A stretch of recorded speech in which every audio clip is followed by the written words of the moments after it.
Halaman 11 Ustaz. An Aisyata qalat faqadtu Rasulullah sallallahu alaihi wasallam lailatan minal firashi faltamastuhu fawaqa'at yadi ala batni qadamaihi wa huwa fil masjidi wa huma mansubatani wa huwa yaqul Allahumma a'udzu biridhaka min sakhatika wa bimu'afatika min 'uqubatika wa a'udzu bika minka la uhsi sana'an 'alaika anta kama asnaita 'ala nafsika. Rawahu Muslim. Dari Aisyah ia berkata, pada suatu malam aku kehilangan Rasulullah sallallahu alaihi wasallam dari tempat tidur. Lalu aku mencarinya. Lalu tanganku menyentuh kedua telapak kakinya yang sedang ditegakkan. Pada waktu itu beliau sedang sujud. Beliau membaca dalam sujudnya, Allahumma a'udzu biridhaka min sakhatika wa bimu'afatika min 'uqubatika wa a'udzu bika minka la uhsi sana'an 'alaika anta kama asnaita 'ala nafsika. Rawahu Muslim. Ya Allah, aku berlindung dengan keridhoanmu dari kemurkaanmu dan dengan ampunanmu dari hukumanmu. Dan aku berlindung kepadamu dari siksamu. Aku tidak mampu menyanjungmu sebagaimana engkau menyanjung dirimu. Hadis riwayat Muslim. Apakah hadis ini yang menjadi dalil bahwa suami istri kalau bersentuhan wudunya tidak batal dan sah sebagaimana Aisyah menyentuh kedua telapak kaki Nabi Shallallahu Alaihi Wasallam saat sholat, Ustaz? Lah yang menjelaskan suami itu menyentuh batal itu mana? Nah kalau batal mesti ini tadi ya Nabi terus malah ora sida sholat, ya dah? Wudu se waktu disentuh perempuan, disentuh istrinya. Gak pernah mau sholat, ya mau sholat jelas dah wudu kan, Nabi mencium dulu sama istrinya, terus sholat. Maka kalau ada yang mengatakan bersentuhan laki perempuan maupun suami istri batal wudu, itu mana yang membatalkan? Padahal yang dilakukan Nabi ini mau sholat telah mencium istrinya tidak batal. Ini pas istrinya mencari Nabi, dapatkan kakinya Nabi sedang sujud tegak berdiri, ya kakinya itu utamanya juga menyentuh sampai ngerti loh kakinya berdiri tegak itu bukan karena kehilangan itu bukan padang, itu mesti lampunya saat itu mati mulai gerayak gitu loh. Lah gerayai ketemu kakinya, kaki sedang berdiri tegak ke sujud dan kakinya ditegakkan begitu, jadi menyentuh kan, ya, tidak batal. Nah maka yang membatalkan wudu wanita laki perempuan baik suami istri kalau sudah wudu sholat mau sholat batal itu dari mana itu? Ya, setelah saya tekan dulu tahun 90 ya. Nah saya bersama saudara waktu jamaah haji itu dulu masih ada pengajian, ya pengajian MDI dulu. Nah, itu suami istri haji di pengajian MDI ditanyakan karena bingung, karena mempunyai keyakinan suami istri kalau sudah wudu mau sholat itu bersentuhan batal. Padahal kalau orang tawaf itu harus bersih dari hadas kecil. Tidak boleh. Padahal waktu itu di waktu haji mau tawaf bingung. Suami istri ini mau digandeng nanti batal. Nek ora digandeng hilang terus piye? Istrinya ribut. Terus suaminya ya bingung. Akhirnya suaminya menjawab, "Wis Bu, nek kene ora sama madhab-madhaban." Ya. Tadi kadang-kadang mengikuti madhab itu bingung. Nah, maka ikuti aja Rasulullah. Kalau menurut Rasulullah laki perempuan suami istri apalagi bersentuhan itu tidak membatalkan wudu. Nah, itulah itu waktu ditanyakan di waktu pas pengajian MD itu ditanyakan oleh bapak ibu yang pada haji tadi. Nah, akhirnya di sana lepas madhabnya. Bab katanya kalau mengikuti salah satu madhab, bersentuhan lagi perempuan itu walaupun suami istri itu batal. Nah, itulah. Jadi dari lihat hadis ini menunjukkan tidak batal. Suami istri bersentuhan itu tidak batal. Aula mastumun nisa memang dari situ pengertiannya. Nah, menyentuh di sini batal itu kalau menyentuh suami istri dalam arti bersetubuh. Kalau mencium pun tidak batal. Prakteknya itu dilakukan oleh Nabi. Sekedar menyentuh ya tubuhnya, badannya tadi tidak, prakteknya ini ya. Ini istri Nabi mencari Nabi, memegang kakinya ya tidak batal. Ya, di situlah. Jadi kalau menerangkan agama, kalau kembali pada Quran dan Sunnah selesai. Ya. Maka tidak perlu yel-yelan. Kalau terjadi perbedaan pendapat, berselisih pendapat, farudu ilallah, harus kembali pada Allah, kembali pada Rasulullah. Kembali pada Rasulullah. Oh, melihat hadis ini tidak batal berarti. Ya. Ada lagi kan yang menerangkan tidur itu membatalkan wudu. Ya. Tidur membatalkan wudu. Padahal kalau tidur membatalkan wudu, kembali aja. Karena yang berpendapat tidur batal wudunya itu kalau tidurnya berbaring atau tertelentang. Kalau tidurnya dengan duduk tidak batal. Yang menerangkan itu mana? Hadisnya tidak ada. Nah, kalau kembali pada Rasulullah, Rasulullah pernah ya satu saat menunggu subuh, beliau tidur sampai dalam hadis itu sampai mendengkur. Mendengkuri ngorok. Turu kalau ngorok kan berarti tenanan kan. Nah, tahu-tahu mendengar suara Bilal azan, Nabi terus terbangun karena mendengar azan tadi, terus beliau sholat tanpa wudu. Dari praktek itu berarti tidur tidak membatalkan wudu. Ya, maka kalau kembali pada Rasulullah, pada Allah, Rasul selesai, tidak ada permasalahan. Sehingga terjadi permasalahan itu ya kembali pada pendapatnya masing. Coba kalau tadi tanya tidur, kalau membatalkan wudu, kalau tidurnya berbaring, ada ndak hadis yang menerangkan itu? Ya, ndak ada. Kalau tidurnya duduk tidak, padahal Nabi tadi tertidur tidak diterangkan Nabi duduk apa terbaling tidurnya tadi, nggak diterangkan. Pokoknya tidur sampai ngorok, gitu. Terus terus jangan ambil oh berarti ngorok sunnah Nabi, oh bukan. Yang gue soal ngorok sunnah Nabi bukan. Nabi itu manusia biasa. Ya. Qul innama ana basarum mislukum. Nabi itu manusia biasa seperti kita. Hanya bedanya yuha ilayya. Bedanya Nabi diberi wahyu. Hanya bedanya itu. Kalau kemanusiaannya seperti kita, ya. Kalau ngantuk ya tidur, lapar ya makan, minum, haus, seperti yang dilakukan kita. Ya. Maka kalau kita tidur ngorok, Nabi pun ya pernah tidur tuh ngorok, bukan ngorok terus sunnah Nabi, bukan. Ya, itulah maka itu dari situlah kembali, kalau kembali pada tuntunan Allah dan Rasul, tidak ada permasalahan. Nah itu hakikatnya yang diwariskan oleh Nabi tentang Islam. Islam itu diwariskan oleh Nabi dua perkara, Quran dan Sunnah. Termasuk ini tadi, batal wudu dan sebagainya tadi, itu Sunnah Nabi. Prakteknya Nabi menyentuh istrinya tidak batal. Prakteknya Nabi tidur tidak batal, gitu loh. Kembali pada hadis Nabi. Kalau itu kita nyimpang dari tuntunan Allah, tuntunan Rasul, hanya pendapat pribadi atau pendapat gurunya atau pendapat ulama, boleh aja. Kalau itu pendapat tidak bisa ketemu, kembali pada Rasulullah. Mesti selesai kalau kembali.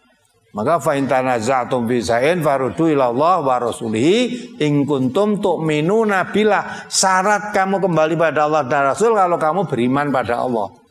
Kalau tidak beriman ya susah. Kon kembali pada Allah pada Rasul, ndak, pokoknya menurut gulu kura kok. menurut guru saya tidak batal, menurut kiai saya batal. Lah sing dinut gurumu apa kiaimu? Nah, maka agama tidak diwariskan oleh Rasulullah, suruh mengikuti guru, tidak suruh mengikuti ulama. Tapi supaya mengikuti Allah dan Rasul. Malah kita dilarang cara beragama mengikuti ulama. Ya. Mengikuti ulama, pribadinya ulama. Seperti ahli kitab. Cara beragama cukup mengikuti para ulamanya. Tidak kembali pada kitab sucinya. Ya, hanya mengikuti para rahib-rahibnya, tidak kembali pada. Kita dilarang jangan seperti mereka. Coba dibaca lagi surat Taubat ayat 31. Bagaimana cara mereka beragama?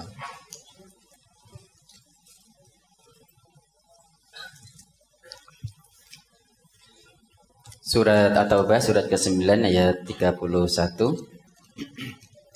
A'udzu billahi minasyaitonir rajim.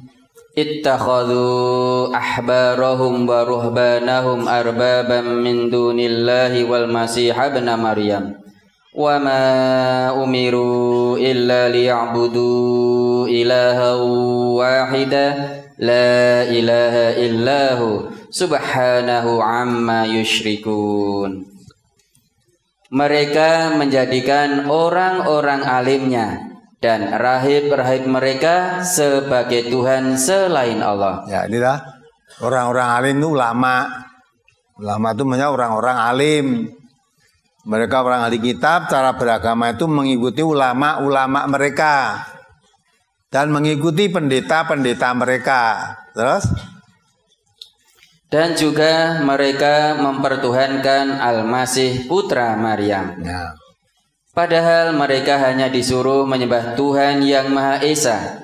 Tidak ada Tuhan yang berhak disembah selain Dia. Maha suci Allah dari apa yang mereka persekutukan. Nah, karena mereka mengikuti orang alim mereka, ya, mengikuti rahib-rahib mereka, sampai menyembah Al-Masih putranya Maryam, itu pun diikuti. Ya. Padahal Al-Masih itu bukan Tuhan, putra Maryam. Jadi Al-Masih itu anaknya siapa? Anaknya Al-Masih, Isa Al-Masih, anaknya Maryam. Gitu? Lah kalau anaknya Maryam, jelas bukan Tuhan. Karena Tuhan itu lam yalid wa lam yulad.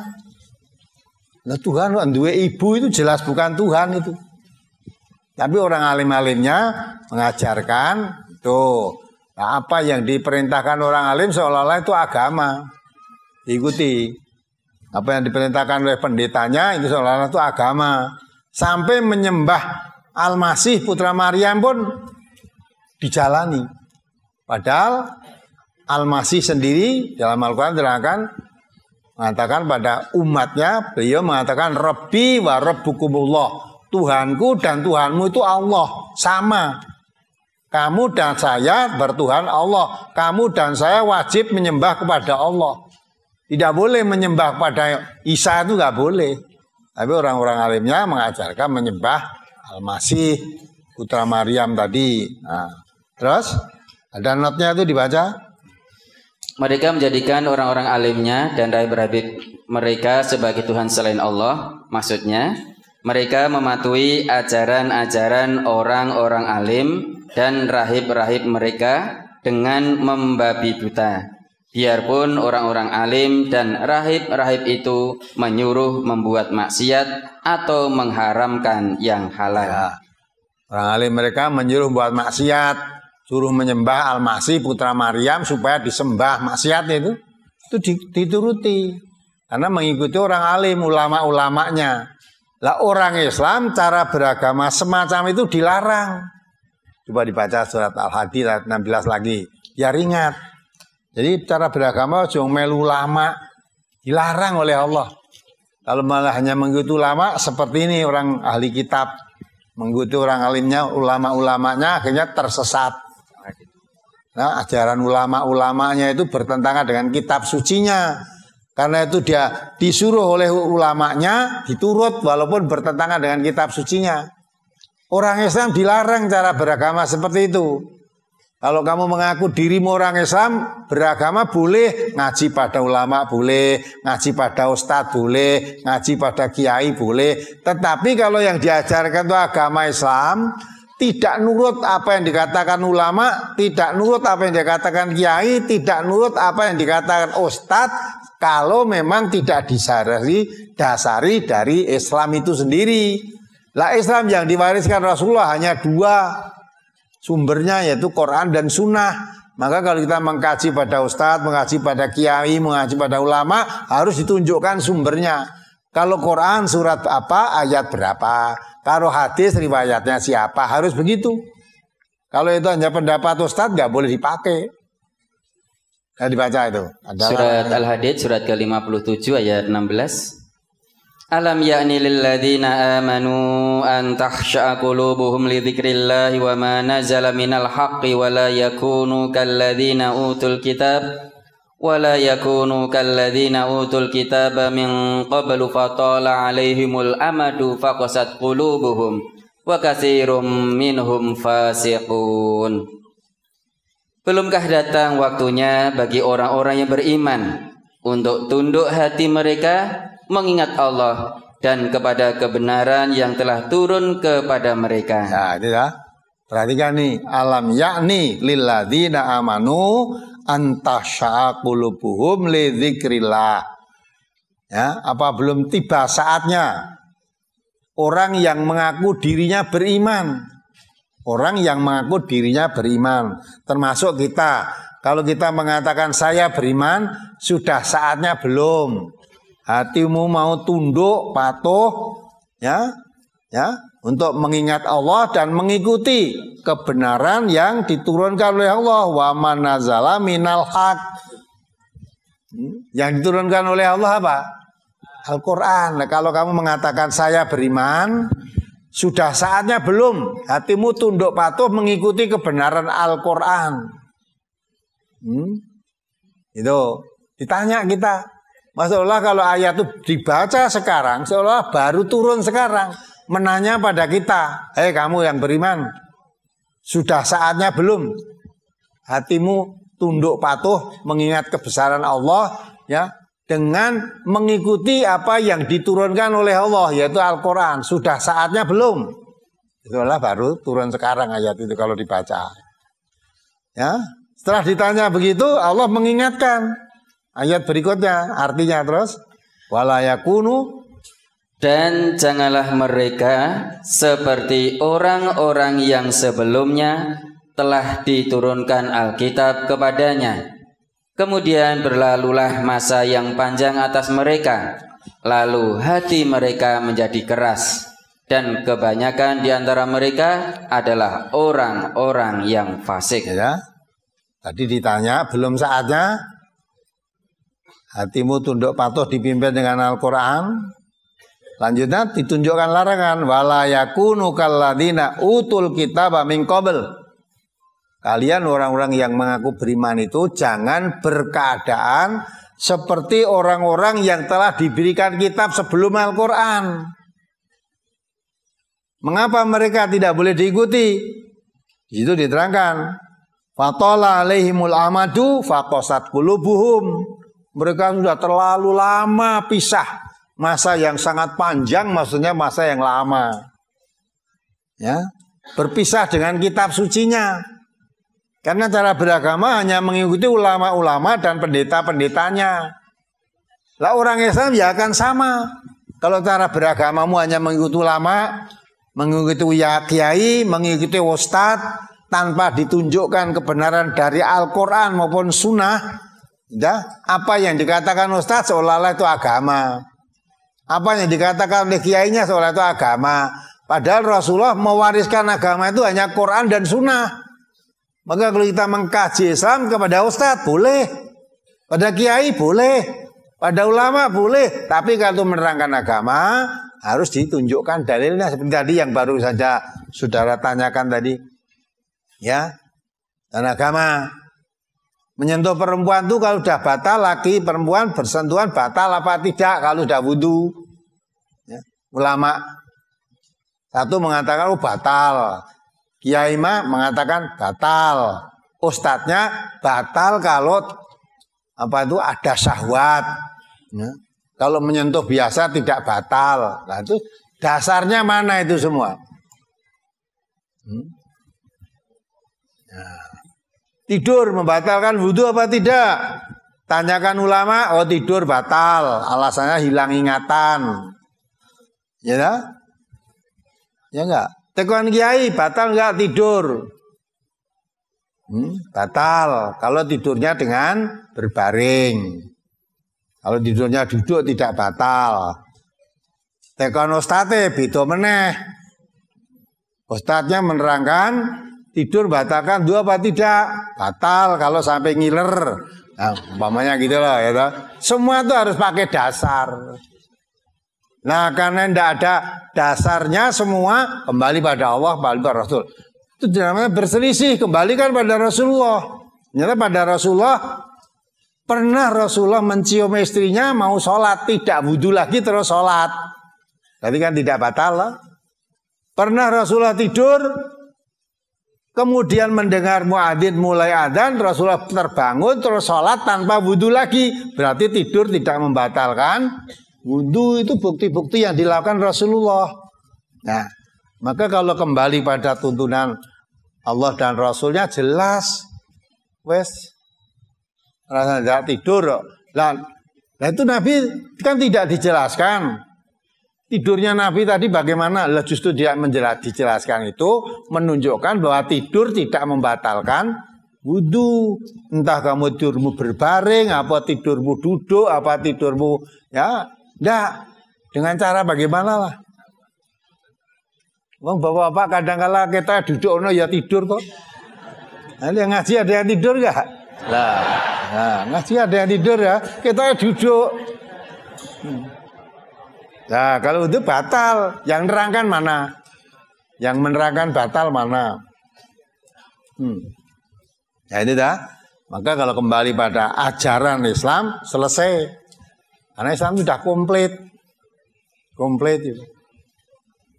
Ya maka kalau terjadi perselisihan, Allah Subhanahu wa taala mengarahkan kalau kamu orang Islam jadi perselisihan sama muslim, kembali pada Allah. Faruddu ila Allah wa rasul in kuntum tu'minuna billah. Kalau kamu iman pada Allah, kembali pada Allah, pada Rasul, ketemu. Jangan-jangan tidur itu batal pada balikan pada Rasul. Oh, ternyata Rasulullah pernah meraktekkan begitu, tidur terus terbangun, sholat tanpa wudhu dulu. Rasulullah pernah mencium istrinya mau sholat tanpa wudhu atau sholat. Nah, berarti semua itu tidak membatalkan wudhu. Ini nek ustaz ku nerangke batal kok. Lah nek kiai ku nerangke batal, saiki agama aja nurut ustazmu, aja nurut kiaimu, aja nurut ulang, nurut Allah, nurut Rasulullah. Batal apa tidak? Nah, itulah. Makanya yang ditinggalkan Rasulullah itu amraini dijamin oleh beliau lantadilu. Taraktu fikum amraini, aku tinggalkan kepadamu dua perkara. Yang dijamin dua perkara itu lantadilu, tidak sesat. Ma masaktum bihima, siapa berpegang teguh dua perkara itu dijamin tidak sesat, berarti pasti selamat. Apa dua perkara itu? Kitabullah, maksudnya Al-Quran. Nah, kembali ayat ini, alam ya'nil ladzina amanu antahsa qulubuhum lidzikrillah. Belum tibakah saatnya kamu mengaku dirimu beriman itu mengikuti Al-Quran, hatimu tunduk patuh dengan kebenaran yang diturunkan oleh Allah, yaitu Al-Quran. Nah, kalau kamu orang yang beriman, maka ikuti, warisi agama Allah, yaitu kitab Allah, Al-Quran, wa sunnatan nabihi, dan sunnah Rasulullah Sallallahu Alaihi Wasallam. Nah, kalau pegang Quran dan sunnah itu dijamin selamat, tidak sesat. Tidak usah ikut itu. Lah perkara ngaji pada ulama, pada kiai, pada ustaz boleh. Yang kita kaji itu agama Islam. Ya. Kalau nanti yang nerangkan Islam, kembalinya kalau tidak pada Al-Quran, kepada sunnah. Jangan kembali kepada primbon. Primbon yang kemarin diserahkan hari Ahad itu ya. Nah, babone ilmu. Malin primbon yang diserahkan di Ahad pagi kemarin, ya. Itu babone ilmu primbon kuwi. Ya. Lawang agama Islam ya. Kitab sucine primbon ya. Iya Pak, lah itu Islam Jawa. Ora eneng Islam Jawa ki ora eneng. Islam Indonesia ya ora enek. Ya. Islam Arab ya tidak ada. Ya. Kalau orang Arab yang Islam ada enggak? Ada. Orang Jawa yang Islam? Ada. Orang Indonesia yang Islam? Ada. Kitabnya apa? Sama, kitabnya orang Arab, kitabnya orang Indonesia, kitabnya orang Jawa. Kalau Islam kitabnya Quran. Orang Jawa kitabnya primbon. Lagi Jawa ngendi kuwi? Ya, ada lagi Jawa yang lain kitabnya Dharma Gandul. Ya. Ana-ana sing gandul-gandul. Nah, itu kan gitu itu orang bingung, orang Islam bingung. Orang Islam itu kitab sucinya Quran. Nah, itu. Nah, itu menjadi pedoman hidup. Jadi pedoman hidup bagi orang Islam. Maka kalau kamu mengaku beriman, ditanya oleh Allah tadi, sudah saatnya belum kamu kalau mengaku beriman, hatimu tunduk patuh, ya, mengikuti Al-Quran, menuju kebenaran yang diturunkan oleh Allah, yaitu Al-Quran. Jangan seperti orang-orang yang telah beli kitab sebelum Quran. Mereka merasa mendapat kitab suci dari Allah. Tapi cara beragamanya tidak mengikuti kitab sucinya, hanya mengikuti para ulama-ulamanya, mengikuti pendeta-pendetanya, sampai-sampai ulamanya atau pendetanya menganggap, ya, menyuruh menyembah Isa anaknya Maryam pun disembah, gitu. Ya, maka kita dilarang cara beragama seperti mereka dilarang. Ya, apalagi paham apa bingung? Nah, bingung wis aja bali neh. Ya, tambah bingung, ya. Memang ngaji neta bingung kok ya. Dhisik apa-apa entuk bareng saiki apa-apa ra entuk. Ya, saya ngomong apa-apa ra entuk apa? Kalau kita beragama betul itu, yang dulu tidak boleh sampai sekarang ya tidak boleh. Agama yang betul setelah Nabi Muhammad sedo wafat, tidak ada perubahan dalam syariat. Ya, karena yang memberi syariat sudah merasa cukup, yang diberi tidak ada, diambil, diwafatkan oleh Allah, sudah dinyatakan sudah sempurna. Maka nggak akan ada tambahan-tambahan wahyu lagi, menambah-nambah syariatnya tidak ada lagi. Ya. Bahkan Allah dengan tegas, al-yauma akmaltu lakum dinakum wa atmamtu alaikum ni'mati, ya. Atmamtu alaikum ni'mati wa raditu lakumul Islam islamitina. Ya. Hari ini telah aku sempurnakan nikmatku kepadamu. Jadi sudah sempurna. Kalau sudah sempurna ya sudah. Dan setelah turun ayat itu tidak lama kemudian Rasulullah wafat. Setelah Rasulullah wafat, tidak ada nabi lagi yang diutus oleh Allah untuk menerima, karena sudah sempurna. Kalau nenek nabi setelah nabi wafat kok masih ada nabi, tidak usah ragu-ragu, mesti nabi palsu. Mesti nabi palsu. Kalau nabi palsu ya yang pengikutnya kan saking bodohnya tidak ngerti tuntunan agama. Ya. Quran sudah mengatakan Nabi Muhammad itu dikatakan khotamul anbiya wal mursalin. Khotamul anbiya, penutup para nabi wal mursalin dan para utusan. Dengan nabi sudah tidak ada lagi, rasul tidak ada lagi. Ya. Lah terus ikutnya apa? Ikutannya yang diwariskan dari Rasulullah tadi, yaitu Quran sunnahnya. Sampai hari kiamat dijaga oleh Allah Quran itu. Tidak akan ada perubahan-perubahan. Maka tidak perlu tambahan-tambahan syariat, tidak perlu nurunkan wahyu. Maka Nabi sudah tidak diutus lagi. Ya, apalagi